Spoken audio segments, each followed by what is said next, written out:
These pilots are flying what's called a super scooper.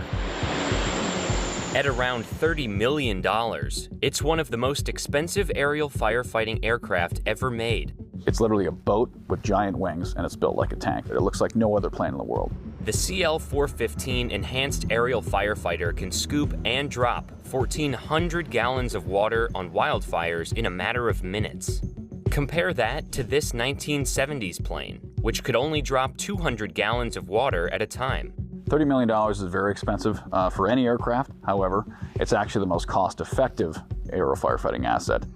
Super Scoopers revolutionized aerial firefighting, and Insider got an up-close look with Bridger Aerospace to see how this aircraft is tailor-made to fight fires.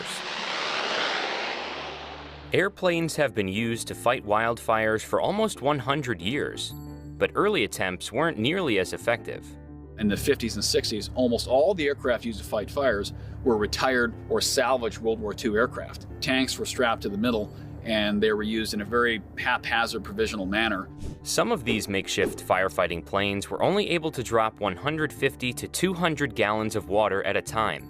Not really effective in today's world, but at the time it's the best they could do. Canadair was contracted to design a plane specifically to fight fires. So they designed the grandfather of this airplane, the CL-215, looked very similar. Which Viking Air Limited modernized in 2020, retrofitting the CL-215 with a new avionics system, turbine engines, and more. It was taken down to its bones and created essentially a new airplane. Weighing in at 30,000 pounds, the CL-415 EAF is 30 feet tall and has a 93-foot wingspan, just 24 feet shy of a Boeing 737's wingspan. When you're up close to it, and you really appreciate just the massive size of it. But despite its size, the aircraft was engineered to fly like a much smaller plane. When you look at them, they don't necessarily look like they'd be an aerobatic or stunt plane. We're taking a plane almost the size of a C-130. We're flying it at extremely narrow canyons, very low altitude, banking high G turns at a high rate of turn. Flying an aircraft this big, that low, and that dangerous of an environment